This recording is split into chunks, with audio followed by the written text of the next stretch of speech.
da onde eu iniciei essa fala? É claro que dentro da política de assistência social, que permeia aí várias situações. Mas, de qualquer forma, eu preciso dizer que a gente, nesse momento, quando a gente diz das situações de desastre, a gente acaba falando, assim como a doutora colocou há pouco, de várias ausências, né? Então, ausência de regulações públicas, ausência de direito, ausência de acesso a serviço, isso numa forma bastante ampla de diversas políticas. E aí, a gente precisa, nesse momento, pensar que quem sofre com isso é quem vivencia o desastre, né? Então a gente pesquisa, a gente vai, a gente contribui com o processo, mas quem vive essa ausência são as pessoas que estão lá no momento do desastre. E aí, quem são essas pessoas, né?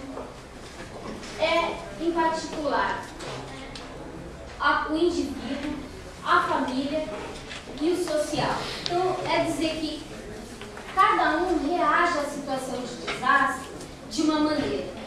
Fica atônito, paralisado, né? A gente que viveu aí várias experiências, conviveu com esse processo. A família com as suas inúmeras perdas, né? Perda material, humana, de história de vida, e aí ela tem uma perda numa forma geral. E uma perda social, que é um lugar, que é a identidade daquela comunidade ou daquele bairro que foi inteiramente desfeito, né? Que derreteu junto com a lama que desceu por abaixo. E com as perdas e seus óbitos e seus lutos. E aí a gente, nesse momento, se depara com o papel de construir estratégias para superar essas perdas, que são várias. E aí, dentro da assistência, a gente passa a viver esse momento.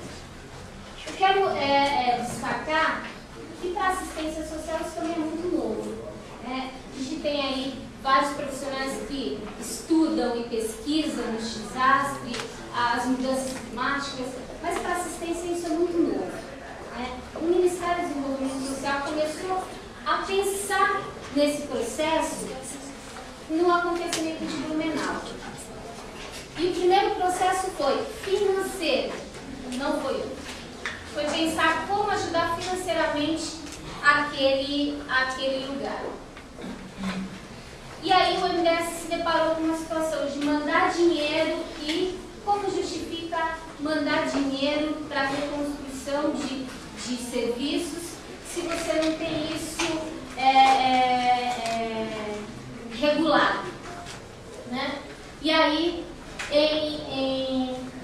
em várias conversas e com vários parceiros, o MDS tipificou o serviço de calamidade. E aí pôde, então, começar a regular esse impacto de fato. E foi um processo de bastante discussão, de vários departamentos, e que aí a gente precisou, naquele momento, identificar o que o profissional do serviço social tinha que fazer numa situação de desastre. E foi nesse momento que a gente começou a identificar e aí procurar quem estava estudando sobre isso e viemos fazer um curso com a professora Norma, toda a equipe do MDS, e toda a equipe se resumiu em 2 pessoas.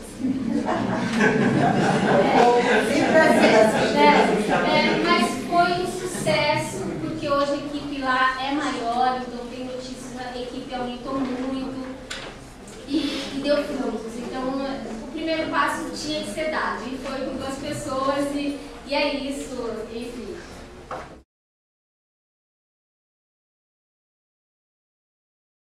Anteriormente à situação de desastre, precisamos visualizar a vulnerabilidade e risco, tanto material quanto social, e o que essa família e o indivíduo estão expostos, considerando a ausência de política pública que atendam às suas necessidades mais básicas, entre elas de moradia e habitação. Quero fazer um parênteses nessa fala, porque hoje o Ministério da Cidade já consegue se organizar um pouco mais com as moradias de interesse social. Mas eu vou frisar ao longo da minha fala que não basta isso estar aqui no nível dos ministérios, se isso não chega para os municípios. Municípios de grande porte, médio porte, até ele consegue se organizar porque tem equipe para isso. Mas quando você chega nos municípios de pequeno porte, como foi o caso daquela situação de enchente em Minas Gerais, que os municípios de 800 habitantes, eles não sabem nem do que a gente está falando. Então, é preciso que a informação, além de ela estar no nível federal, ela precisa chegar com muito esclarecimento para as outras esferas. Senão a gente não vai conseguir, de fato, dizer, olha, quanta coisa legal que tem, quanto recurso você pode acessar. Então você fala, tem recurso para acessar, mas como que o cara acessa isso? Como o gestor lá daquele município pequenininho vai acessar? Ele não sabe nem como que ele declara a situação de emergência ou calamidade, que recurso, aonde ele vai, que botão que ele aperta. Então é preciso que nesse processo a gente consiga qualificar melhor essa informação. Ou, como se diz, deixar mais clara essa informação para os gestores municipais.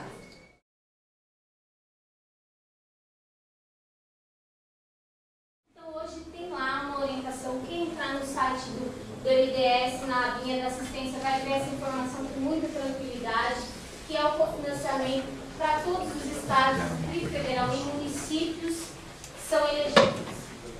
O aceite do serviço pode ser feito tanto antes como posteriormente à ocorrência de algum desastre.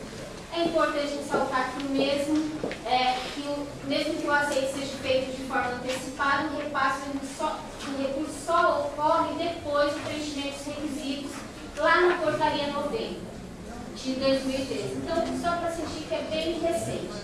O valor de cofinanciamento é 20 mil para cada grupo de 50 pessoas, e aí a gente vai lembrar que eu estive na região serrana, que a gente teve um único abrigo com 300 pessoas, né? Então é saber que a gente pega esses 20 e multiplica aí para 300 e é esse o recurso que o MDS vai passar. Pode. Então, e aí esse valor, pode passar. Aí esse valor.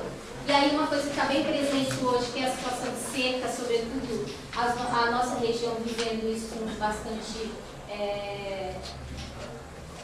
força, é que esse recurso do MDS ele não é para essa situação.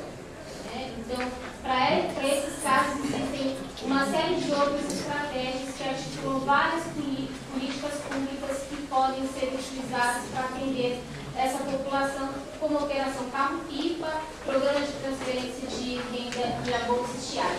Tem aqui o contato para acessar essas informações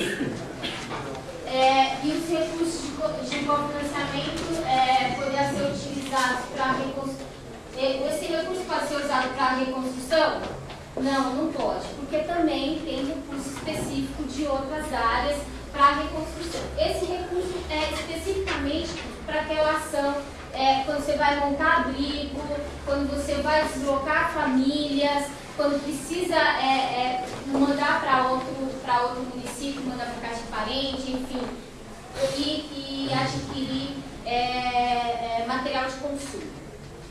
É para isso que serve esse recurso. Os outros recursos estão em outras áreas. Pode passar.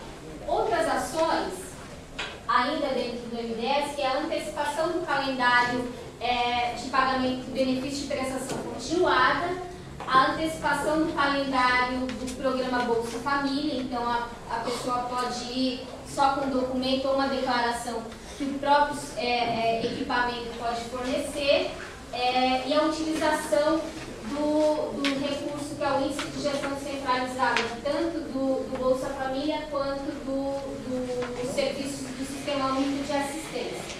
E a utilização de saldo.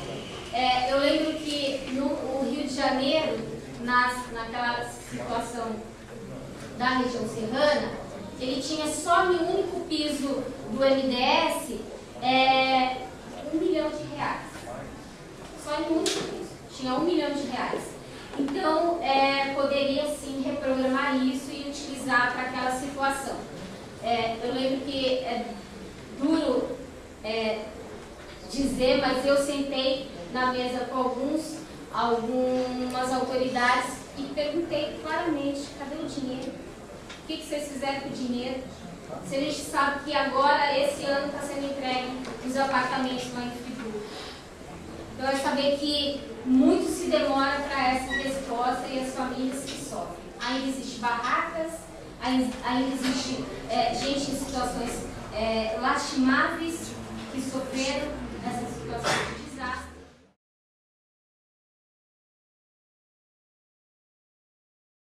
No CRAS, no CREAS, no serviço de acolhimento, desconhece o que é de direito daquela família. E aí também há culpabiliza por aquela situação. E é nesse contexto que a assistência está inserida hoje. Então, legal, tem várias ações regulamentadas, vários marcos que regulamentam a assistência e o serviço de calamidade hoje, mas como que ela sai de lá e chega para os outros municípios? Eu passei todo aquele momento vivido por Minas Gerais recentemente, rodei vários municípios pequenos, andando de ônibus a madrugada inteira para chegar no outro dia para falar num monte de município que sequer sabiam como organizar o recurso que tinha.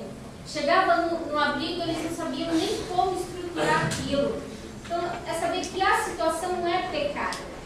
Muito legal, a gente está avançando com as pesquisas, está avançando nos processos de diálogo e regulamentação, mas a gente não consegue chegar no lugar que a gente precisa, que é lá naquele município sem informação nenhuma. E quem está sofrendo com isso é a família.